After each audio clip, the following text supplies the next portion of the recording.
చాలా మందిని రాజకీయంగా వారి వ్యక్తిత్వాన్ని దెబ్బతీసే విధంగా చంద్రబాబును ఆకాశానికి ఎత్తే విధంగా రాసే అలవాటు ఈ ఈనాడు పత్రిక ఉంది. మరి ఈరోజు అదే కథనాన్ని ఈరోజు రాశారు. దాదాపు 2001లో 74 ఎకరాల చిల్లర అంటే దాదాపు 75 ఎకరాలు మేము అక్కడ సంబంధించిన వ్యక్తుల దగ్గర, ఆ మండలానికి సంబంధించిన వ్యక్తుల దగ్గర కొనుగోలు చేయడం జరిగింది. మా కుటుంబ సభ్యుల పేరు మీదుగా అవన్నీ కూడా రిజిస్టర్ చేయడం జరిగింది. దాన్ని అభూత కల్పనలు కలుపుతూ కేవలం 23 ఎకరాల భూమిని 75 ఎకరాలు ఎట్లా అయింది అని చెప్పి వాళ్ళు రాయడం జరిగింది. మరి నేను ఒకటే మీ అందరికీ కూడా తెలియజేస్తా ఉన్నాను, మీ ద్వారా ఈ రాష్ట్ర ప్రజలకు కూడా చంద్రబాబు కుట్రలు కుతంత్రాలు ఈ రాష్ట్ర ప్రజలకు ముందే బాగా తెలుసు. దాంట్లో ఇంకా పెద్ద ఎత్తున ఈరోజు మా మీద ఒక వ్యక్తిత్వ హననాన్ని చేపట్టాడు. ఈ పచ్చ పత్రికల ద్వారా, పచ్చ మీడియా ద్వారా. మరి ఇది ఏదైతే ఈ ల్యాండ్ ఉందో ఇది 1981లో డైరెక్టర్ ఆఫ్ సెటిల్మెంట్స్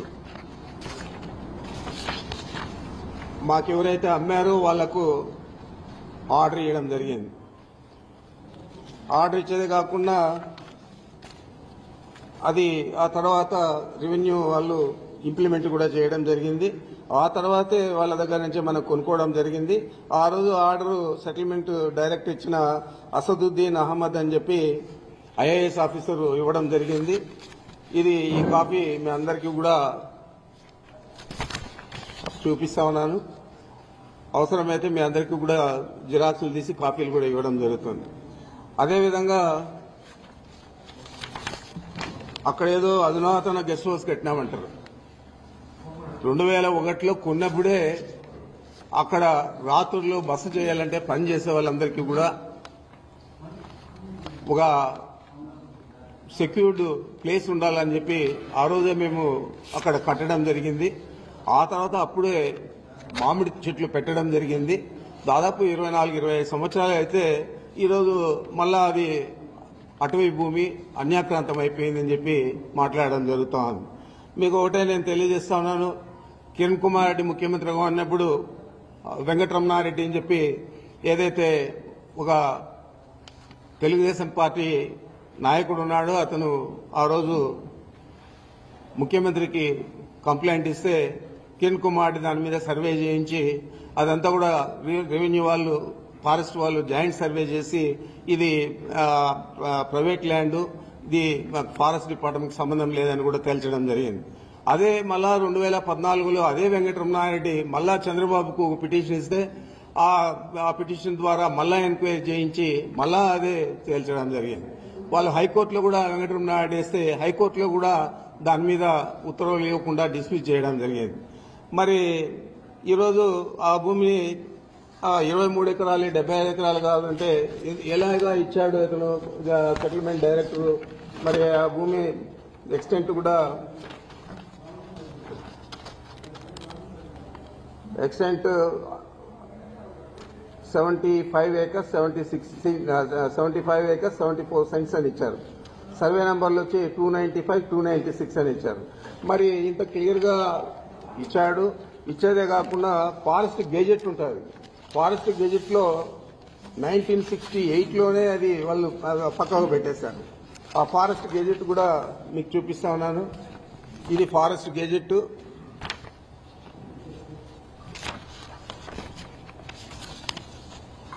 ఈ ఫారెస్ట్ గెజెట్ లో కూడా 75 acres 74 cents ఆర్ 76 cents అని చెప్పి ఇచ్చారు.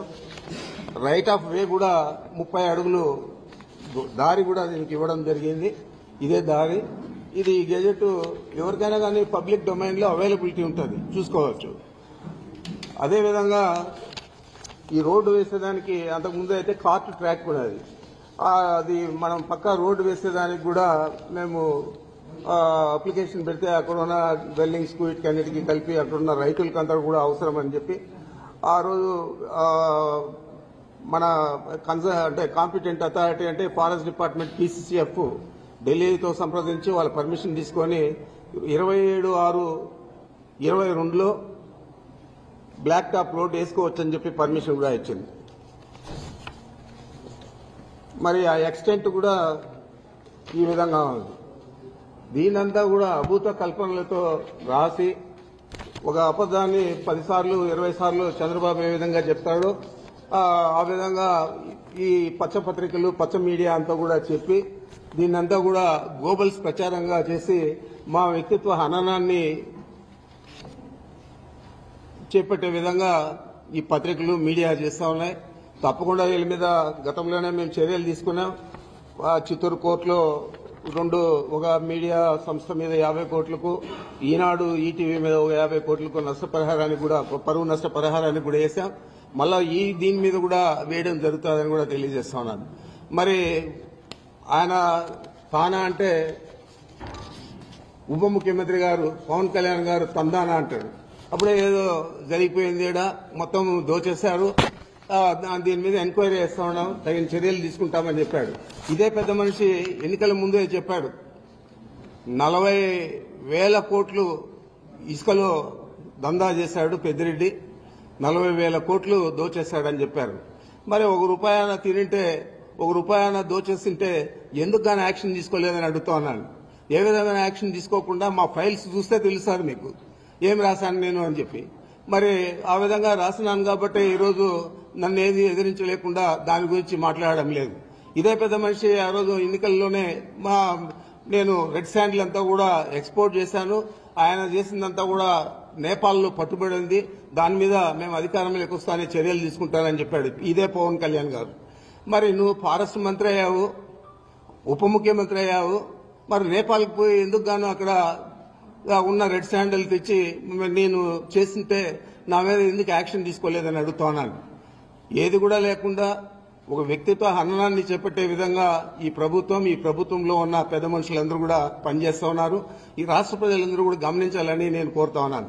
మీ అందరికీ తెలుసు మదనపల్లిలో ఏదో జరిగిపోయిందని చెప్పి చంద్రబాబు ఆ రోజు ఆయనకంతా కూడా డైవర్షన్ పాలిటిక్స్, ఇక్కడ చిన్నది వాళ్ళకు వ్యతిరేకంగా వస్తే మమ్మల్ని అందరినీ ఇంకా వ్యతిరేకంగా చూపించే పరిస్థితి. ఆ విధంగా ఆ రోజు ఒక డీజీపీ గారిని, CCLA కమిషనర్ను, మా సిఐడికి సంబంధించిన అడిషనల్ డీజీపీని ముగ్గురిని కూడా ఆయన హెలికాప్టర్ ఇచ్చి మదనపల్లిలో ప్రపంచమంతా పడిపోయిందని చెప్పి అక్కడికి పంపించి మొత్తం కూడా చేశారు. మరి ఈరోజు 9 నెలలు అవుతా ఉంది. మేమేదైనా తప్పు చేస్తుంటే ఎందుకు కానీ మీరు యాక్షన్ తీసుకోలేదని అడుగుతా ఉన్నాను. ఏది కూడా లేకుండా ఏదో ఒక రకంగా రాష్ట్ర ప్రజలందరికీ కూడా మేము దొంగలు, వైఎస్ఆర్ కాంగ్రెస్ పార్టీ అన్యాయాలు చేసింది గత 5 సంవత్సరాలలో, మేము ఇప్పుడు వచ్చి ఈ రాష్ట్ర ప్రజలను ఉద్ధరిస్తాము అని చెప్పే పరిస్థితి చంద్రబాబు నాయుడు చేపట్టాడు.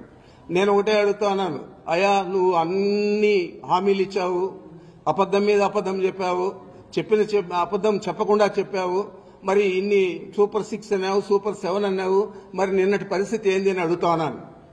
చేయలేనని తెలుసు, నువ్వు పెద్ద ఆర్థిక శాస్త్రవేత్త అని చెప్పి అందరికీ కూడా చెప్పుకుంటావు, మరి నీకు ఆ గణాంకాలన్నీ కూడా తెలియకుండా, రాష్ట్ర ఆర్థిక పరిస్థితి తెలియకుండా ఇన్ని హామీలు ఇచ్చావా అని అడుగుతా ఉన్నాను.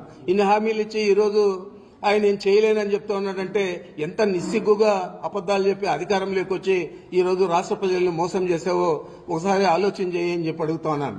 ఇవన్నీ కప్పుపుచ్చుకునేదానికి ఇలాంటి తప్పుడు చర్యలన్నీ కూడా మీ పత్రికల ద్వారా, మీ మీడియా ద్వారా తీసుకొస్తా ఉన్నామంటే తప్పకుండా ఈ రాష్ట్ర ప్రజలు బుద్ధి చెప్తారు.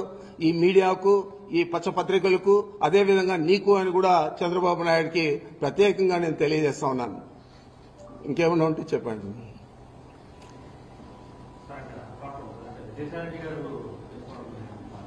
అదే ఆయన సొంత విషయం, మనకేం సంబంధం.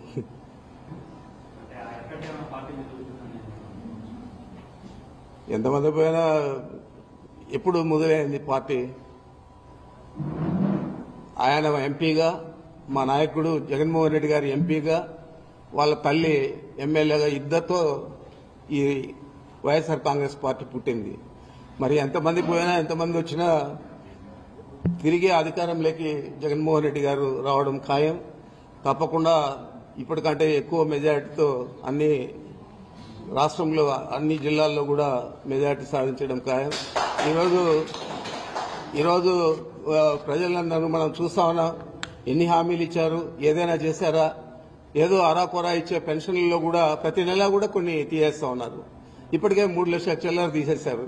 మరి ఇలాంటి ప్రభుత్వం మనం ఎప్పుడు కూడా గతంలో చూడలేదు. 2014లో చెప్పిన అబద్దం చెప్పి అధికారంలోకి వచ్చాడు. మరి మేమంతా కూడా అనుకున్నాము ఈయన అబద్దాలు చెప్తాడు, ఈయన మాటకు విలువ, వ్యక్తిత్వానికి మాటకు విలువ ఉండదు, ఈ రాష్ట్ర ప్రజలు ఆయన మాటలు నమ్మరు అని అనుకున్నాము. కానీ రాష్ట్ర ప్రజలందరూ నమ్మి 2019లో మళ్ళా ఒకసారి ఆయనకు అధికారం ఇచ్చారు.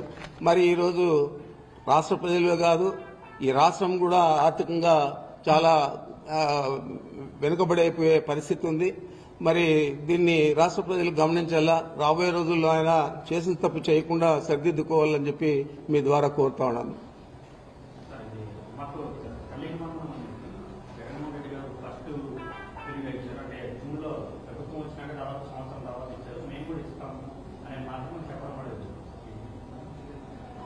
జగన్మోహన్ రెడ్డి గారు ఇచ్చిన పథకాలన్నీ కూడా చెప్పినవన్నీ కూడా పూర్తి స్థాయిలో చేశారనేది మీ అందరికీ మా అందరికీ కూడా తెలుసు.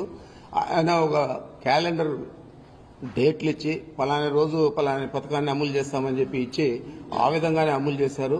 మీకంతా తెలుసు 2 సంవత్సరాలు చాలా ఇబ్బందుల్లో ఈ రాష్ట్రం కాదు, భారతదేశం కాదు, యావత్ ప్రపంచం అంతా కూడా కరోనాతో బాధపడే సమయంలో కూడా ఆయన చెప్పిన మాట ప్రకారం, ఇచ్చిన తారీఖు ప్రకారం అన్ని పథకాలు కూడా అమలు చేసిన ఘనత జగన్మోహన్ రెడ్డి గారిది.